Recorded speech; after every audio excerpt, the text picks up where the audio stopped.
Podemos distinguir dos tipos de análisis coste-beneficio: el análisis coste-beneficio social y el financiero. ¿En qué consisten ambos? En el análisis coste-beneficio financiero lo que analizamos es la rentabilidad de la ejecución de una determinada infraestructura para el sector privado. Por su parte, en el análisis coste-beneficio social lo que incorporamos es, además de las variables financieras, aquellas que tienen que ver con el beneficio para la sociedad. Es el caso de, por ejemplo, la reducción de la congestión, la reducción de gases de efecto invernadero, del ruido, etc. En el análisis coste-beneficio normalmente se incorpora la vida útil de la infraestructura, habitualmente estamos hablando de 30 años, y debe ser positivo el resultado en euros, de acuerdo a lo que llamamos el valor actual neto. Por otra parte, medimos la rentabilidad, la que llamamos la TIR, de ese proyecto, que evidentemente también tendrá que ser positiva, como mencionamos anteriormente. Es importante reseñar que en el análisis coste-beneficio las variables en las que están en juego los resultados, que luego, como veremos, son muy importantes, tienen que ver fundamentalmente con la demanda. ¿Por qué? Porque por un lado incorporamos los costes de construcción y los costes de mantenimiento, que normalmente, y con la experiencia que tienen las empresas, son costes relativamente bien conocidos y donde las desviaciones respecto a la realidad no suelen ser muy altas, pero la mayor incógnita la encontramos en la demanda. ¿Qué demanda va a tener, por ejemplo, una autopista de peaje, un ferrocarril que se inaugure? Porque de esa demanda y de la tarifa que pueda tener ese peaje o esos billetes van a depender los ingresos. Y ahí es donde viene el gran riesgo o el gran dolor de cabeza que tenemos los planificadores cuando analizamos cuando hacemos estos estudios de análisis coste-beneficio. Por ejemplo, imaginemos que calculamos, como decía, hacemos un coste-beneficio de una autopista y el análisis coste-beneficio social es positivo. Si es positivo, quiere decir que va a ser bueno para la sociedad y podemos recomendar que se pueda subvencionar en su caso. Lo veremos más adelante.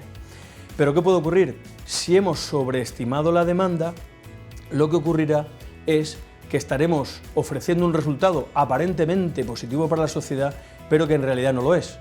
Por tanto, hemos de tener mucho cuidado porque estaremos recomendando que se ejecutara una determinada infraestructura cuando socialmente no sería buena. E imaginemos para la empresa, calculamos el coste-beneficio, nos hemos equivocado, hemos sobreestimado la demanda, resulta que luego los números no salen, esa empresa va a tener muchos problemas porque el proyecto va a ser ruinoso.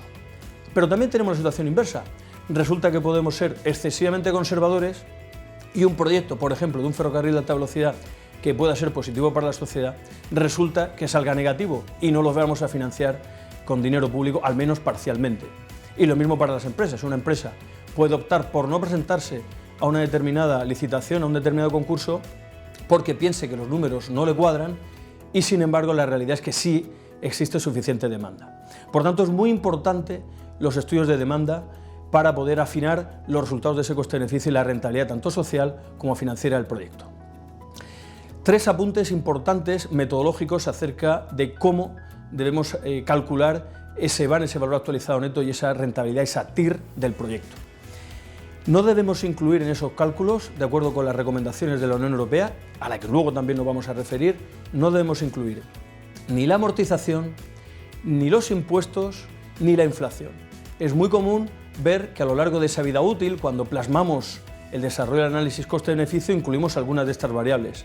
Pues lo que nos recomienda la Unión Europea y otras muchas guías es que no se incluyan ninguna de esas tres variables. Por tanto, esto es muy importante a tener en cuenta. Y vamos a la parte final, que es la que da título a este pequeño vídeo, que es cuándo deben ser financiados o por qué es tan importante el análisis coste-beneficio para la captación de fondos europeos, pero también para la captación, la toma de decisiones en los ámbitos nacional, regional y local.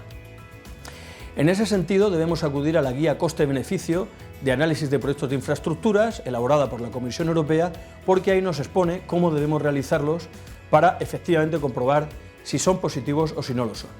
Y en ese sentido, la recomendación es la siguiente. En primer lugar, nos dice la Comisión Europea, debemos hacer el análisis coste-beneficio financiero. En ese análisis financiero, como hemos dicho antes, analizamos la rentabilidad empresarial. Si la rentabilidad empresarial es positiva, querrá decir que no son necesarios recursos públicos para financiar la ejecución y explotación del proyecto y, por lo tanto, el sector privado puede acometerlo per se. Es decir, insisto, no serán necesarios fondos europeos, debemos obtener una rentabilidad negativa y pasar en ese momento al siguiente estadio.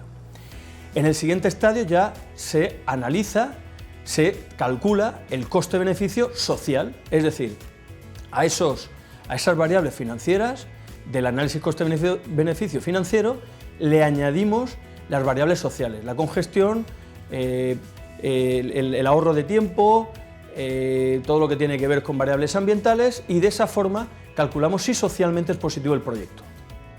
Si ese proyecto es positivo y el coste-beneficio social es positivo, entonces quiere decir que será favorable para la sociedad y por lo tanto podremos financiar parte de ese proyecto con recursos públicos. Y ahí la Unión Europea lo que nos dice es que se debe procurar obviamente una rentabilidad mínima del 4, del 5, del 6% para que el sector privado pueda efectivamente concursar y se lleve a cargo, a término esa posible concesión. Esa rentabilidad entre el 4, más o menos el 4 y el 6%, pues nos llevará a que el sector público tenga que poner, por ejemplo, un 20% para el coste de ejecución, o un 50% o el 100%, en definitiva, para que al sector privado le pueda salir mínimamente rentable. ¿Qué ocurriría en el escenario, y con esto ya acabamos el vídeo, qué ocurriría en el escenario de que el coste-beneficio social fuera negativo?